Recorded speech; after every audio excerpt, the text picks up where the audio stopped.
segment of Arts Talk.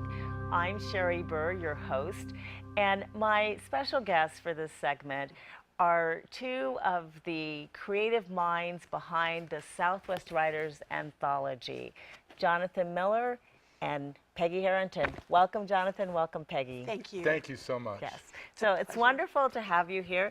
So let's just have you talk a little bit about how the Southwest Anthology came into being. We were at a meeting, we heard there was a flood and they were $3,000 in the hole. And I thought of all the Little Rascals and all the Judy Garland movies, all those movies where someone says, hey kids, let's put on a show. And then I looked at the audience and I thought, I don't think we really want to put on a show, but why don't we put out an ebook or put out a book? So I made that announcement, hey kids, let's put out a book. Peggy then ran with it. And in a matter of months, we have this book, which is already on its third printing. That's amazing. I was actually at that meeting in June when they called for ideas. And when you got up and said, let's put on an ebook, and just the applause from the audience was pretty incredible. So congratulations that you were able to go from idea to printed word within the course of 6 months. That's amazing. So congratulations. Thank you so much. Thank you. So tell us about what is the content inside the Southwest Writers Anthology. Why would someone want to buy this Storytellers Anthology book? Well, we've got some best-selling authors like David Morrell, Ann Hillerman, both of whom have been on the New York Times bestseller list. And then we've got some regular folks who just have always submitted for contests, and we let them, or we didn't let them, they submitted this amazing work, which Peggy chose, and there's something, literally something in this book for everyone. Wow. Okay, including there's a Jonathan Miller story. And Jonathan, you've described yourself as writing neurotic New Mexico legal thrillers, right? So Right. How would you phrase it? Well, I would say it's a cross between sort of the Michael Connelly, Lincoln Lawyer type books, a little bit of John Grisham where you've got the big idea, and then sort of straight out comedy, but with a human level, sort of like a Louis C.K. Okay. All combined into one, my own blend of writing. Right. And your very first book was Rattlesnake Lawyer, which was based on your experiences as a newbie lawyer down in the southern part of New Mexico. So tell us a little bit about that book. Well, that was inspired by my real experiences as a public defender in Roswell. And needless to say, I did not want to be in Roswell, but I learned to love it, and I learned to love the law. And I would not trade those experiences for anything. Yeah, and they were literary gold. I mean, what lawyer leaves the jail door opened, right? I really did do that, and sort of I left the jail door open. I once visited with a murderer with my zipper down because I didn't. And that was very embarrassing. Yeah. Just some of the other. And then the other big question is that when you're, there's only one restaurant in town, and when you are served by the girlfriend of a killer, how much do you tip? Oh my God, I don't know. 20%. Right, okay, but you also said that you were amazed at how all these killers that you were representing had these women out, you know, with these signs talking about how much they love Jimmy. And you said no woman ever held up a sign for you. Not then, but thankfully I am happily married for almost 2 years now, so. Good. But she didn't hold up a sign. No, she didn't. She didn't. Okay. So in the Southwest Anthology, you write another story about your legal experiences. Right. And it's a true story. I was I took 2 years off from my career to go to LA, and I was trying to make it as a screenwriter. I was getting a master's degree. And I was pitching Rattlesnake Lawyer to this big-time producer, and it was in her home. And I'm saying it's, you know, it's a cross between Breaking Bad and this and that and all this sort of exciting stuff. And she said, wait, you're really a lawyer? And I said, well, yes, that's where I got my real experiences, and I think that could add to the. She said, well, you know, my son got in trouble. And I said, oh? And she said, we need to meet him. We've got to pick him up from probation right now. So I met with her son. I gave him advice on, on probation. I said, you really don't want to go to the, he was in the juvenile system. Right. You really don't want to progress to the adult system. And as I said in the last line of the story, I didn't make a sale, but I think I saved a life. That's good. That's good.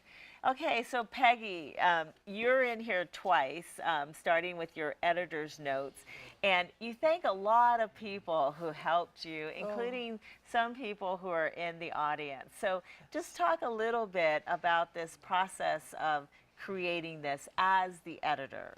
Well, I could not have edited this and put out this book alone. There's no way that would happen.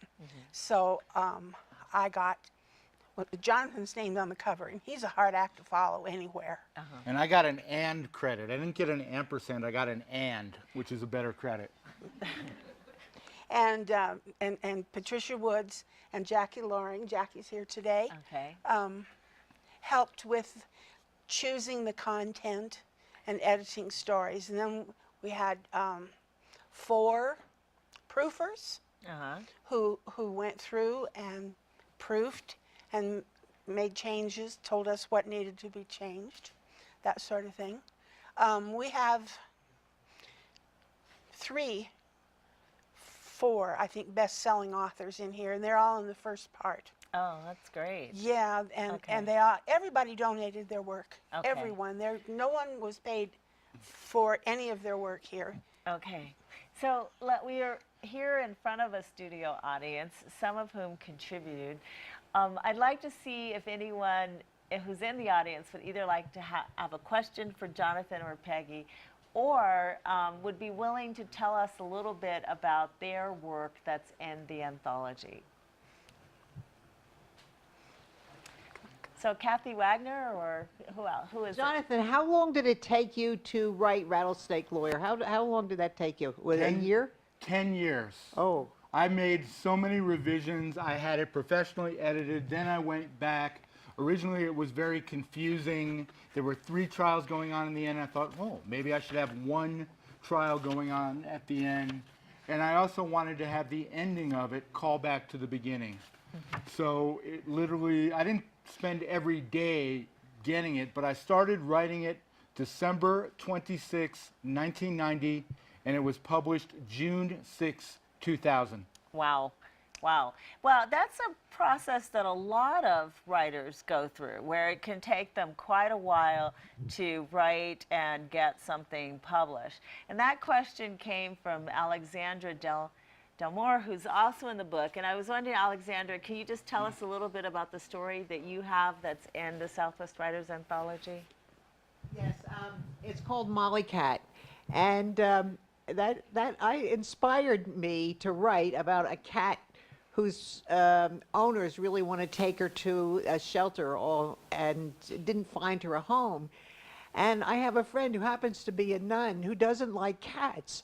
So I thought, well, this cat had made up her mind to be adopted by the neighbor of her owners, and then found a way to get into her home to enamor her friendship and love, and that's how that came to be, this Molly Cat. That's Great. a wonderful children's So story. people who like cat stories can find something that they would adore in the Southwest Writers Storytellers Anthology. We have another question from the audience? Yes, please. I think one of the most fascinating parts about the book is the different sections. Can you tell us what kinds of stories there are in the book? I'll let you take that. Peggy? Yes, thank you, Jackie. There are 7 sections, and each one is introduced by a lovely photograph of the Southwest. The book is not exclusively about the Southwest, but it's heavily influenced, and most of the writers are from New Mexico. They are all Southwest writers, members of the writing group. The categories, the first one is welcome, and that's where our guest authors who are professionals, who are New York Times bestsellers, that's where their stories are. I'm sorry, they're in features. In welcome is where you can learn about the book, you can learn about Southwest writers. Right. Then we have short stories, That's where Molly Cat is. That's where Alex's story about her cat. That's where that one is. And we have about 15 seconds left. We so- have memoirs, book excerpts, and they're really good. And then the next category is essays and nonfiction, and last there's poetry. Thank you. Thank you. Thank you.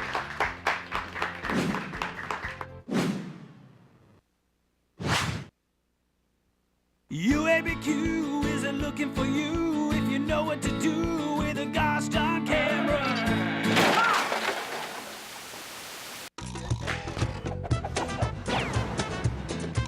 This is the Juan David Show, where we introduce community members to other people, the community that you gotta know. Who do you think is the finest celebrity right now? I've always had a soft spot for Natalie Portman. Yeah, but I said of the fine celebrities though.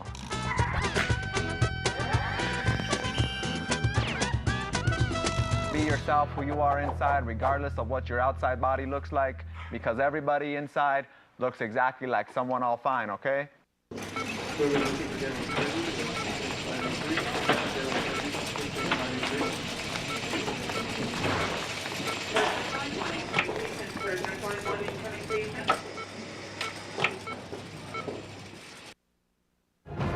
Hi, I'm Jason Hill with No Joke Survival, preparations for the average family. We're not going to freeze tonight. Join James, Danny, and myself here every week on UABQ. So this is my computer. This is your computer. Let's go on the internet. Let's go. Click it. Yes. Okay. I cursor in between the R and the E. When I say dot, I want you to just push the period. She's gonna love me all over again now. That's it. Jamaica, here you come. Here we go. Good All job. right. Thank you. Thank you. And I did it by myself. Feel smarter.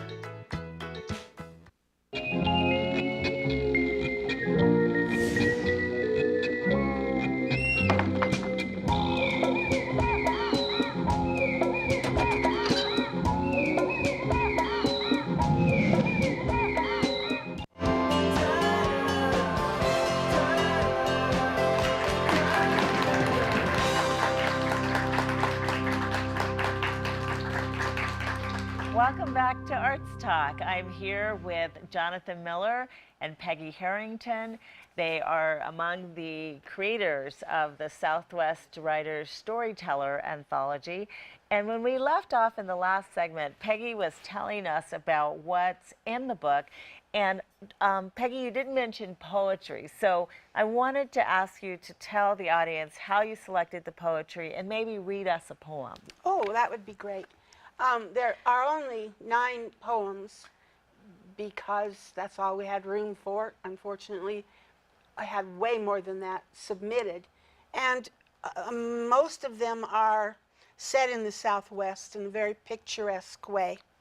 The last one in the book is by Peggy Spencer. In each section, the authors are published alphabetically by their last name. Oh, okay. And she ended up being the last thing in the book.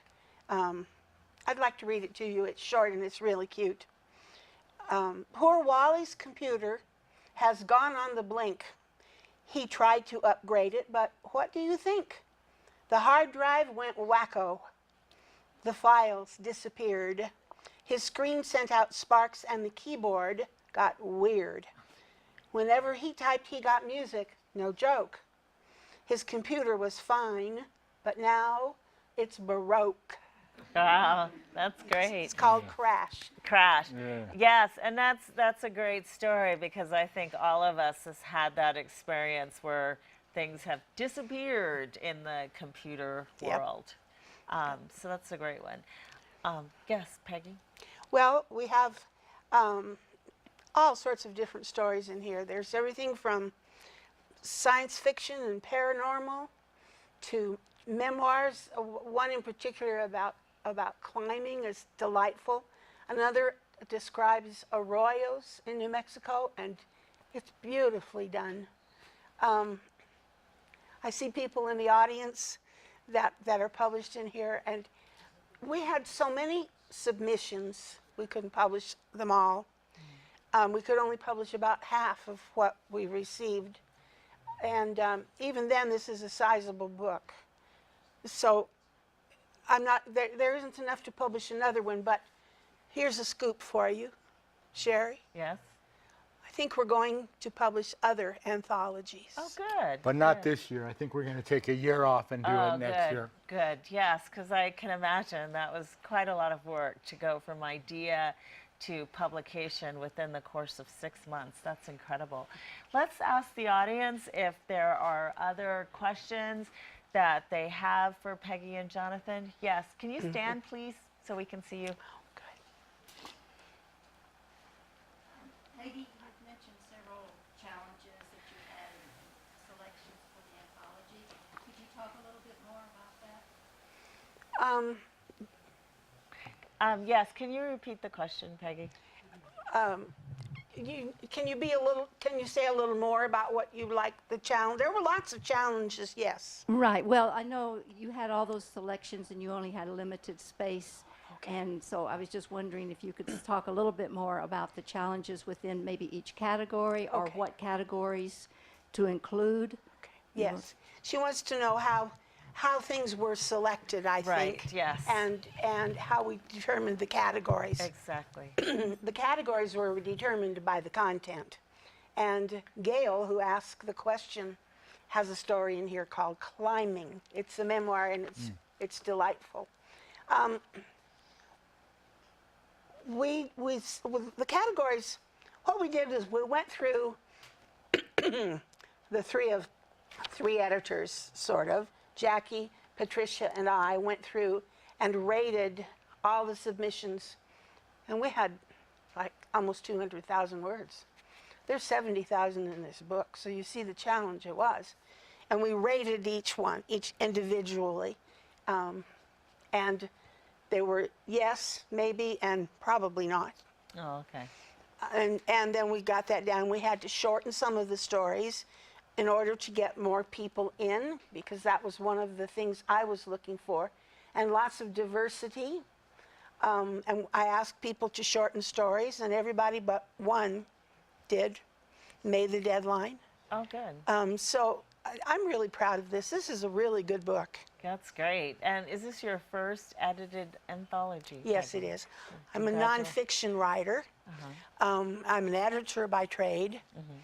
And I've edited a number of books, but this is my first anthology. That's wonderful. And your service to Southwest writers over the years has been extraordinary. Oh, thank you. Because you were also editor of the Southwest Sage for quite a while, Yes. the newsletter.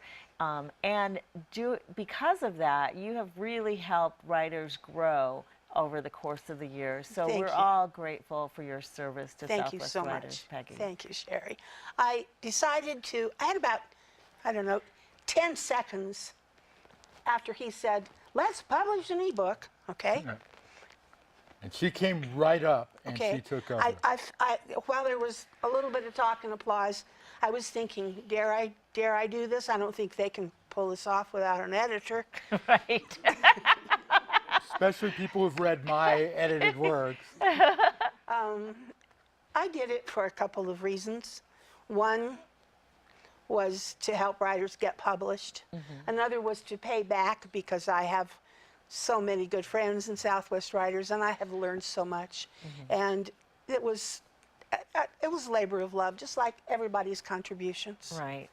Well, we're fortunate to have in the audience the current president of Southwest Writers, Lee Higbee, who also has a story in the anthology. So, Lee, I was wondering if you could stand and just tell us for a moment a few words about your work that's in the anthology. Well, like anybody who's working on writing, I think that I can teach other people something about it. And I started working on a book about writing, and I started off with ABCs for writers, but I picked words that I can't remember and that I can't pronounce, so I couldn't possibly go to a reading and pull it off. But it's all big words, one for every letter of the alphabet nearly, that going through the alphabet for writers. And I encourage people to come to Southwest Writers and learn how to write. Yeah, thank you. Thank you. It's quite funny. Yes, Yes, that's wonderful. You know, also in the audience is Kathy Wagner, who is just retired as the editor of Southwest Sage, and she did an extraordinary job. And those of us who are members of the organization are grateful to her for the work that she did. So Kathy, could you stand up and tell us a few words about your work that's in the anthology? Sure. Wasn't expecting this. I wrote a short sci-fi story about a man with one brain and 3 minds, and no memory, Wow. and which is, but he's has a task he has to complete for the victims resolution unit, and you'd have to read it to understand it. It's a great story. Wow, It's sci-fi, so. that's interesting. What a combination. What made you think about having all those elements come together? I have a strange brain, I think. Oh, okay. That will do it. Yeah. I wake up in the morning usually with ideas, and I work on them that way. So That will do it. That's wonderful. Thank you, Kathy. May I? Yes, of Her course. story, Kathy is a wordsmith extraordinaire. And this book is available on Amazon.